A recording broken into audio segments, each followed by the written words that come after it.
경제 현안을 보다 쉽게 풀어보는 경제 읽기 시간입니다. 오늘도 다양한 경제 이슈들 김대우 경제학 박사와 함께 짚어보겠습니다. 어서 오세요. 네, 반갑습니다. 예. 중동 분위기 때문에 국제유가 강세가 이어지고 있습니다. 이스라엘이 이란의 석유 시설을 공격을 하면 유가가 배럴당 200달러 안팎까지 치솟을 수 있다고 하는데 어떻게 전망을 하십니까? 네, 밤사이에 국제 유가가 많이 올랐습니다. 미국의 주종 원유인 WTI 같은 경우에는요, 하루 사이에 5.3% 이상 올라서 지금 배럴당 73불까지 치솟았는데요. 한때 65불까지 떨어진 것에 비하면 거의 10% 가까이 오른 상당히 큰 폭의 상승을 보이고 있다, 이렇게 볼 수가 있습니다. 이제 국제 유가도 잡혔고 물가도 안정세로 돌아가나 했더니 이번에는 중동발 변수가 이 국제 유가를 흔들고 있는데요. 국제 유가가 오르면 또 전 세계 물가가 같이 흔들릴 수 있다는 점에서 지금 재계가 비상한 관심을 갖고 있습니다. 특히 미국의 뉴욕 증시 같은 경우에는 금리 인하, 빅핫 금리 인하로 상당히 분위기가 좋았었는데요. 이 국제 유가가 오르면서 다시 일제히 하락세로 반전하는, 그래서 세계 금융과 뉴욕 증시에도 국제 유가 파장이 바로 직격탄을 주고 있다, 이렇게 볼 수 있겠습니다. 네, 지금 말씀해 주신 것처럼 이 중동발 불안이 국제 유가는 물론이고 뉴욕 증시에도 영향을 주고 있는 건데, 그러면은 우리 증시는 지금 상황이 어때요? 예, 다행히 우리 정권 시장은 아직도 국제 유가 상승에 따른 어떤 충격파가 별로 감지되고 있지 않은 현상입니다. 오히려 지금 그동안에 많이 떨어진 데 대한 반발작용으로 코스닥, 코스피 다 오르고 있는데요. 특히 코스닥의 상승 속도가 상당히 높습니다. 지금 국제 유가가 밤사이에는 많이 올랐지만 그 이후에 선물 시장에서는 그 오른 상태에서 크게 변동하지 않는 이런 모습인데, 최대의 변수는 이스라엘이 보복을 이란에 대해서 하느냐, 그리고 보복을 한다면 어떤 방식으로 할 것이냐, 여기에 지금 관심이 모아지고 있는데요. 미국 뉴욕 증시의 경우에 갑자기 이렇게 국제 유가가 오르고 금융시장이 텐트럼, 발작 현상을 보이게 된 것은 바이든 대통령이 이 이란에 대한 이스라엘의 보복 공격을 승인했다, 동조했다라는 언론 보도가 일제히 나왔거든요. 실제로 바이든 대통령은 기자들과 만난 자리에서 이스라엘의 이란 보복에 대해서 어떻게 생각하느냐는 이 기자들의 질문에 이스라엘과 상의 중이다, 이렇게 얘기를 했습니다. 통상적으로 이런 굉장히 민감한 문제는 뭐 고민하고 있다, 뭐 이런 정도가 최상의 표현이라고 볼 수가 있는데, 상의하고 있다? 이것은 마치 곧 이스라엘이 이란 공격하는 것을 미국이 지원하는 듯한 그런 인상. 그다음에 또 하나는 이 이란에 대한 보복 그 자체보다도 더 심각한 것은 이란의 정유시설을 이스라엘이 때리는 문제가 지금 일제히 미국 언론들에 대해서 대서특필이 되고 있거든요. 이 대목에 대해서 또 바이든 대통령이 명쾌하게 반대한다는 얘기를 하지 않았어요.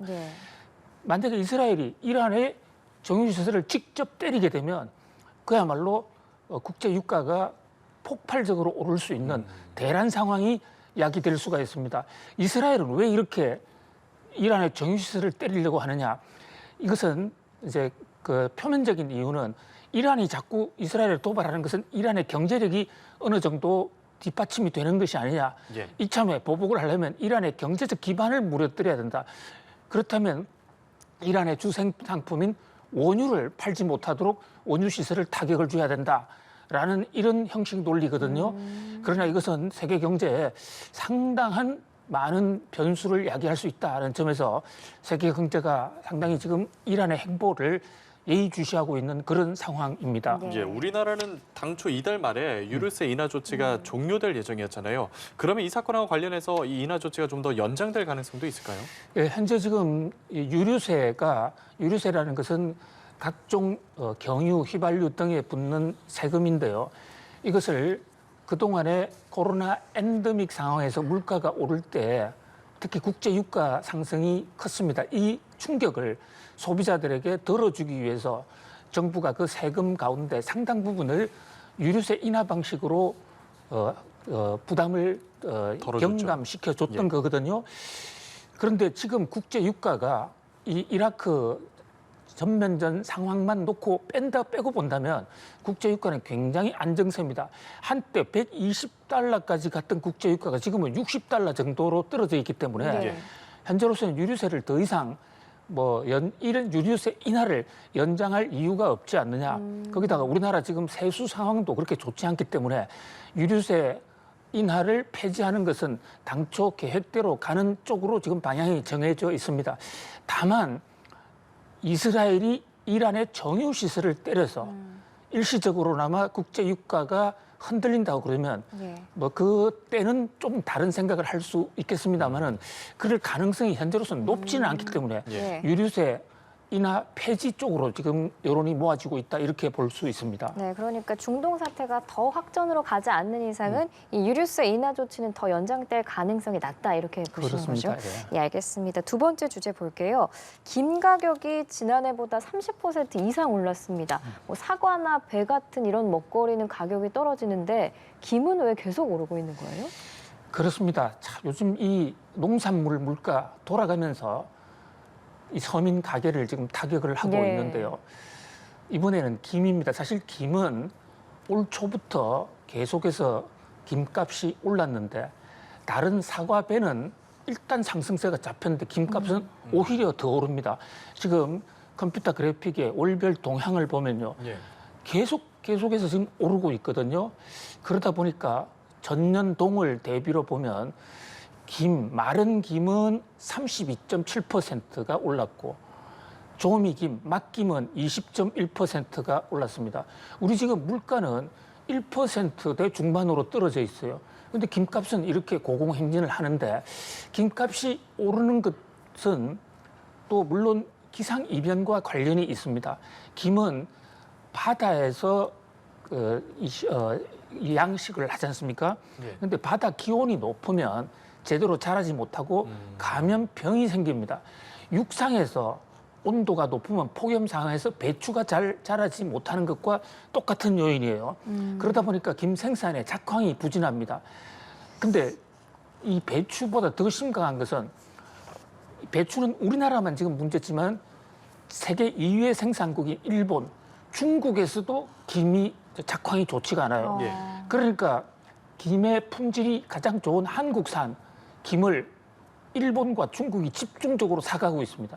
그래서 수출이 늘어나면 우리는 상당히 해피하다, 좋다 이렇게 얘기를 하지만은 지금 상황에서는 국내적으로 작황도 안 좋은데 수출이 너무 잘 돼서 국내의 김이 해외로 빠져나가는 바람에 그 바람에 가격이 더 올라가고 그로 인해서 김 수급이 지금 상당히 충격을 받고 있는 그런 상당히 미묘한 상황입니다. 예. 지금 달걀 값도 오르면서 품귀 현상까지 생겼거든요.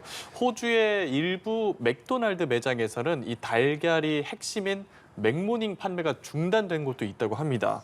닭들이 많이 아픈가요? 왜 이렇게 올랐죠? 그렇습니다. 이 조류 인플루엔자, 우리 AI라고 그러면 예. 인공지능도 AI지만 예. 그 조류 인플루엔자도 영어로 AI거든요. 예. 요즘 그야말로 AI가 대세인 모양입니다. 조류 인플루엔자 때문에 감염이 되면 그 감염 속도가 빠르기 때문에 건강한 닭들도 그 주변에 있으면 살처분할 수밖에 없는 이런 상황이거든요. 그러다 보니까 갑자기 산란하는 닭들이 사망을 하면서 예. 전 세계적으로 달걀값이 오르는데요.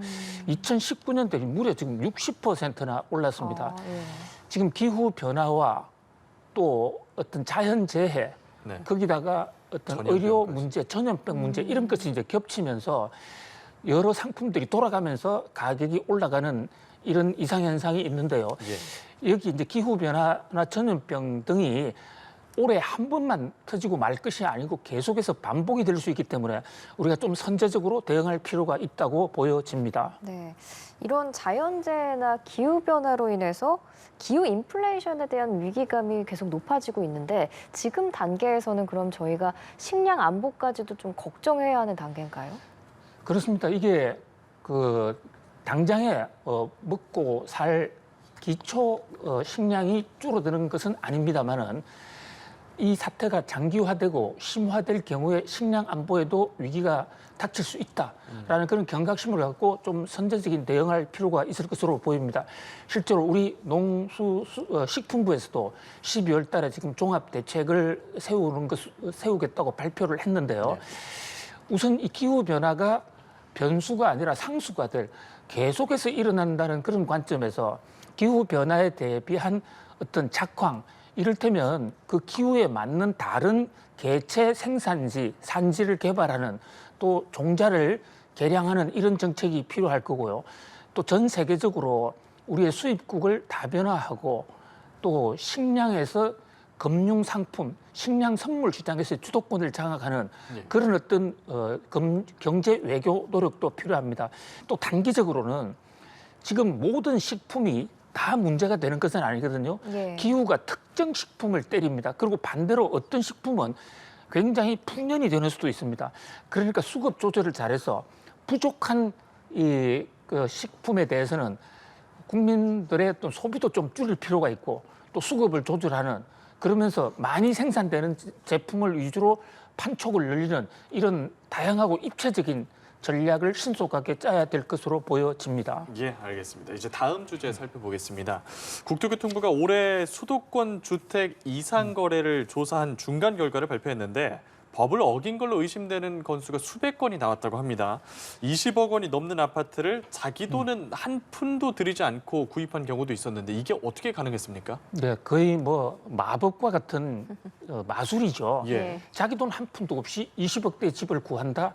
그런데 돈이 투자되지 않는 공돈으로 집을 살 수 있는 재주는 없습니다. 예. 그 결국 이 돈은 어디선가 나왔는데 엄마 돈이 엄마가 집을 사면 뭐 일가구 다주택 이런 문제가 있고 나중에 상속세 문제가 있으니까 예. 아예 어린이들, 그러니까 아직도 말도 잘 못하는 어린이들이 집을 사는 거예요. 이럴 경우에 어떤 법적인 문제가 있냐면 이 대목은 정여세가 과세가 되어야 하는데 정여세 과세를 하지 않고 집을 사는, 그다음에 또 그것보다 더 많은 지금 불법 행위는 법인 자금, 그것이 개인 사업자든 법인 자금이든 회사 돈을 가지고 집을 사서 그것을 네. 거래해서 시세 차익을 남기는 방식, 그 대목에서 본인 명의나 회사 명의를 왔다 갔다 하는 이런 어떤 사안들이 지금 형태들이 적발이 되고 있고요. 그다음에 계약일을 허위로 신고하면 세금 기준이 달라지는 이런 문제가 있습니다. 예. 그밖에 대출 규정을 위반해서 DTI 규제라든지 DSR 규제를 편법으로 빠져간다, 이런 등등의 건.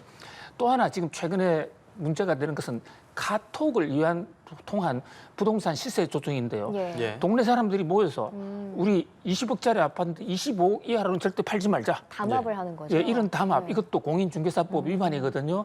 예, 국토부에서 이 사건들의 의심 사례를 전부 관계부처, 국세청이나 금융감독원, 또 검찰 등으로 이송을 하게 되는데요.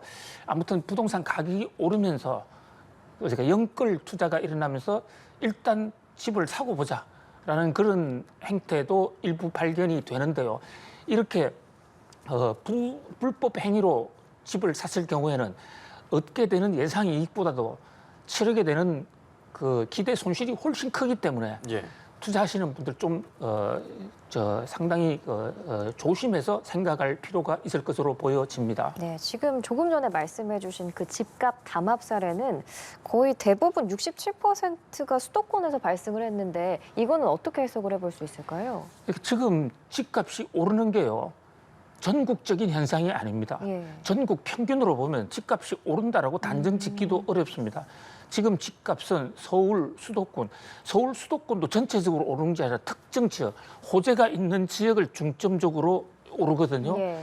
이제 그러다 보니까 이 불법 행위도 일부 지역에서는, 뭐 대부분의 지역에서는 불법 행위를 할 이유도 없고 또 해도 성공하지도 못하는데, 이 부동산 가격이 많이 오르는 지역에서는 거래량도 많고 또 그런 불법 행위를 했을 때 단기적으로 기대 이익이 굉장히 높다라는 이런 인식이 있기 때문에 어떤 이 불법 행위가 집중되고, 특히 집값 담합의 경우에는 아무리 카톡을 통해서 우리 집을 25억 이하로 안 팔겠다 하더라도 그 동네 집값이 안 올라가는 지역이라면 그런 카톡 담합이 소용이 없거든요. 예. 그런데 조금씩 덜썩덜썩거린다고 그러면 진짜로 집값이 오르나 보다 해서 착각을 할 수가 있단 말이죠.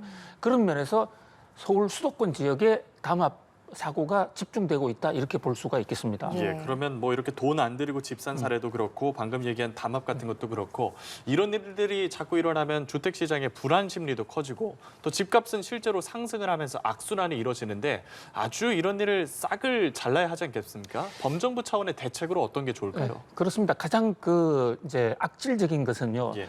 지금 국토부에 들어가 보면 실거래가라고 해서 현재 계약과 동시에 아파트를 얼마에 사고 팔았다. 예. 또는 공인중개사의 그 매물 정보에 나는 이 집을 20억에 판다, 30억에 판다 했는데 실제로 거래하는 것처럼 해놓고 계약까지 해놓고 계약을 취소해서 계약할 당시에는 뭐 이럴 때 25억짜리를 30억으로 올려놓는 겁니다. 예. 그래놓고 실제로 계약을 마지막까지 이행하지 않고 원상복귀를 시키면 국토부 실거래가 지표에서는 굉장히 높게 거래된 것으로 착각이 일어날 수 있는 거거든요. 뭐 이것은 뭐 명백한 착오 유발형 범죄라고 볼 수도 있는데요.